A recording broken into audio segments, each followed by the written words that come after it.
Yeah, looking forward to going to Eugene Saturday, playing another night game. I think this is 15 of the last 19 on the road that we've played at night. So we're accustomed to playing these games at night on the road. So it'll be a good challenge for us. Oregon's got a great tradition. They got a really good football team.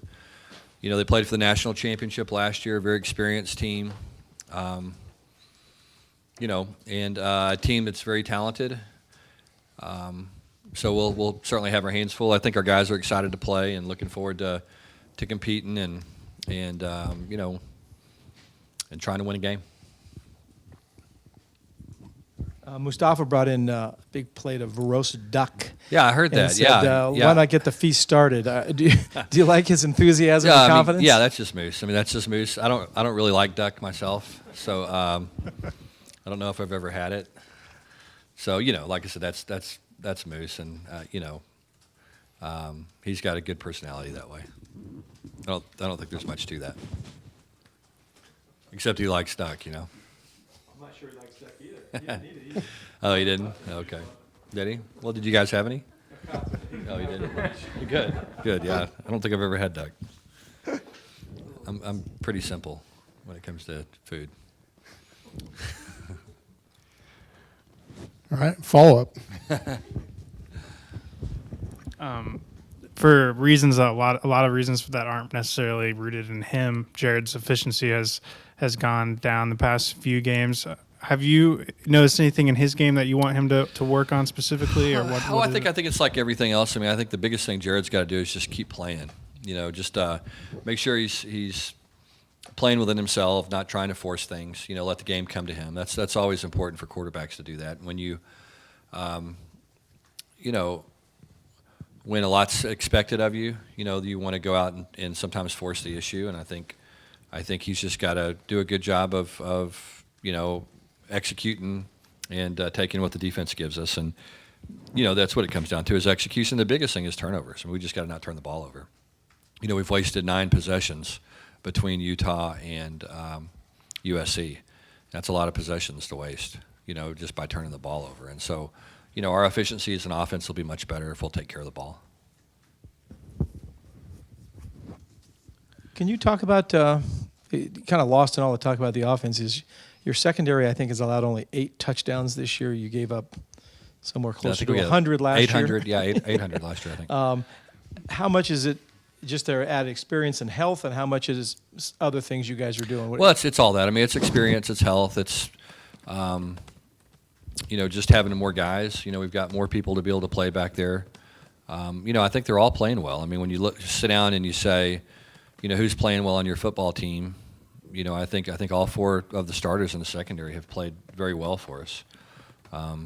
Steph's had a great year, Demarie's had a great year, and the 2 Dariuses have had a great year. And so, they've all gotten better, they've all improved, and they're doing a good job of playing football and executing. They're going to be challenged Saturday, and so we're going to continue that trend. You've given up lots of yards.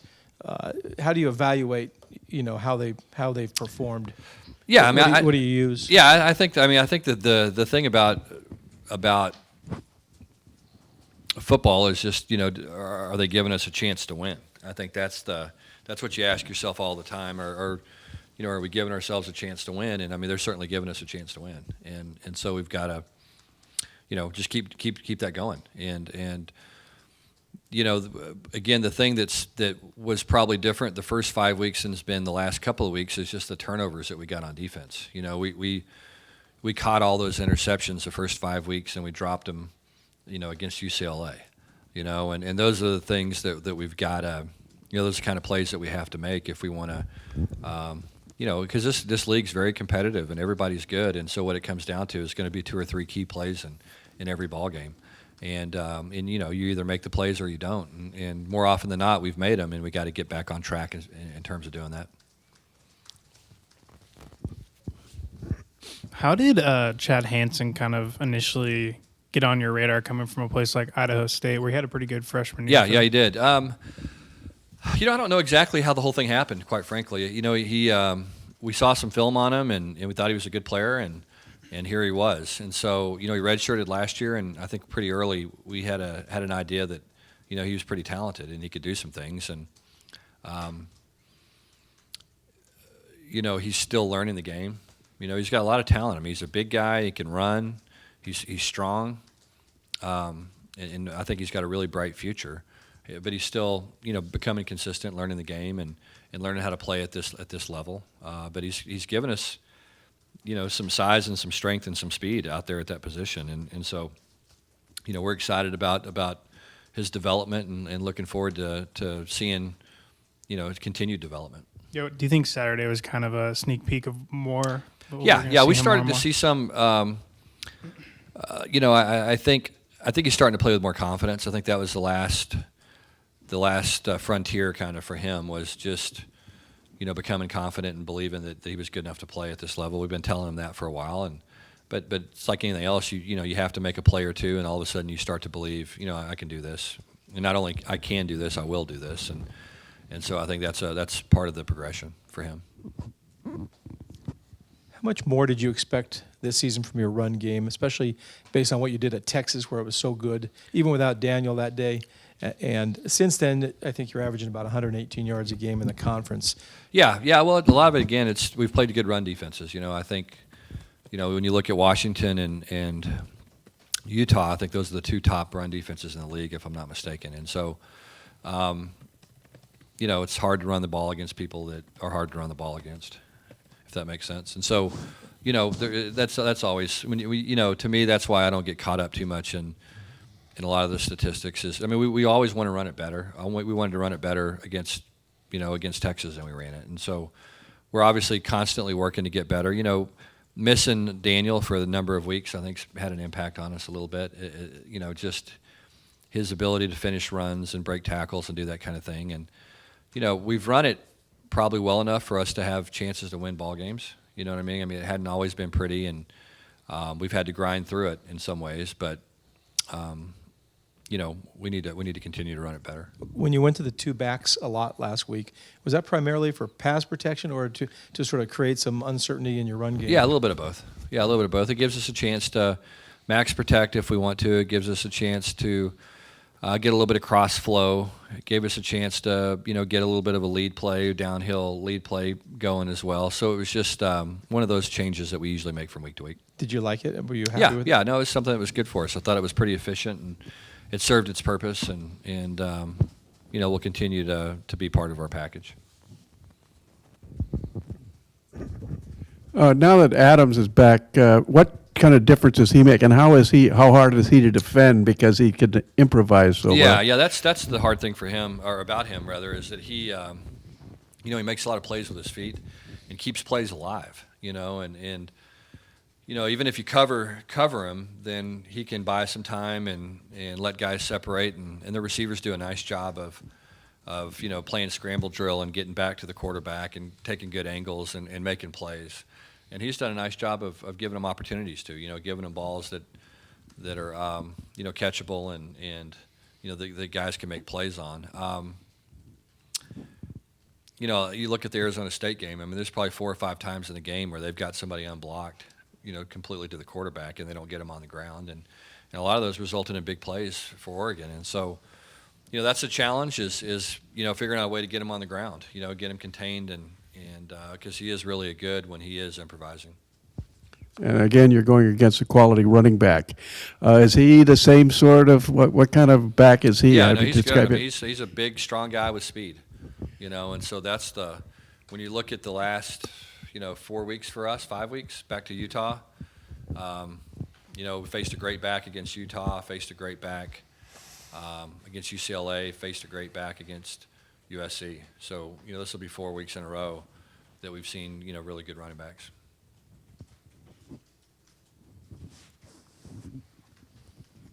What's the next step you need from Lasco to sort of continue his return to? Yeah, I think just make plays. I think just continue to make plays and make the most of his opportunities when he gets the ball, and he's going to get sharper. The more reps he gets in practice and the more opportunities he gets in games, and I think he's close to being back to where he was, if not there already. And so, Probably the only thing missing is just getting in the flow of the game and getting those reps that a running back needs to get. I think that's probably about the only thing missing right now. Is getting him reps and some rhythm the reason why you just played him and Calfani and Yeah. Vic didn't get the ball? Yeah, that's the only reason. I mean, Vic's had a good year and done a good job for us. We just felt like that, that we wanted to let those guys get into a rhythm. You had some issues with a particular non-call in that game the other day. Did you file a report with the conference? No, I don't even bother. No. No. Did you watch it again on replay? Yeah, I saw it. Did you see it the same way?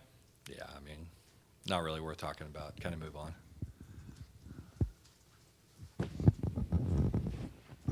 Any updates health wise? With Jefferson or anyone else? Looks like Barton will practice. Jefferson, we think, as the week progresses, will practice more and more. And really, that's it. So you expect Barton? No, I don't know anything yet. No. So you expect Barton to practice today? Yeah, I think in a limited role, and we'll just progress him as the week continues. Last few weeks, you've had Davis and Treggs have both been limited in practice, and then their receptions in games had been limited. Now with both of them having a full week of practice, do you think we'll see? Obviously, Trevor caught 5 passes on Saturday, but will we see more of them than Lawler? Yeah, I hope so. I mean, we need to get those guys more involved. I mean, they've all been banged up a little bit at times. Kenny's had some issues. Trevor's had some issues. Bryce has had some issues. So that's part of what we go through. At times with those guys, but in terms of just being banged up, and working through it. But I would expect them all to be able to practice this week, and expect them all to play well Saturday. How many offensive linemen did you use in the game on Saturday? And were you happier with what they did? Yeah, I think we played 8 different guys. I thought they played well. I really did. I think I think that it was probably the best that we've played up front, in a while. I thought they played with good pad level, and I thought they played tough and physical, and so it was good to see that. And were you happy with their pass blocking or their run blocking, or did you? Yeah, both. I mean, again, it was USC's a big defensive front, so we knew we weren't going to push them around, but I thought we did a good job of getting our guys on them and giving us opportunities to run the ball. We just got to do it better. I mean, it's like everything else. You got to just get a little bit better at what you're doing. I thought the pass protection overall was pretty good. We always want it to be perfect, but I thought it was pretty good, and we did some things a little bit differently from a protection standpoint, a little bit of max protection, sometimes with 2 running backs, sometimes with a tight end. We kind of quick set a little bit more than we have in the past, where we didn't, we punched them at the line of scrimmage, just to do some things to change things up a little bit. And I thought it was effective, and I thought we played better. We got to continue to play better. I mean, that's the deal. It wasn't good enough for us to win, so we've got to improve our performance. Oregon's defense has struggled against the pass, particularly. But what sort of things do they try to do, and are they getting any better? Even though the numbers against Arizona State I think were, they are. I think they're a veteran group up front. The front 7 is a lot of seniors, guys that have played a lot of football for them, and they're a little younger on the back end. And so, when you're young on the back end, typically that's a position that's tough to play when you're young. Especially when you're going to play against the people week in and week out in this league. And they've played some teams that can throw the ball. I mean, that's part of the the statistical thing, that you can't put too much. You can't draw too many inferences based on numbers, because they've played Washington State, who throws the ball well, and they've played some people that can throw it. And so when you face a passing team, you're more than likely going to give up more yards than when you face a running team. And so, as I said, it's a good group. I mean, it's a talented group. Their guys can run. Their corners are quick feet. I think the safeties are good athletes, can run and play physical. They're not the biggest guys, but they play really physical. I think it's an impressive group when you just sit down and look at them, and they're young and they're getting better, and you can see improvement. Now, do they try to come after the quarterback a lot? Do they? Yeah, what sort of thing? they blitz probably about 30% of the time. I mean, they're gonna which is normal, standard for a team in this league. Less than Arizona State and more than some other people, and but again, they've got a good scheme defensively. I mean, they mix it up enough. They do some creative things.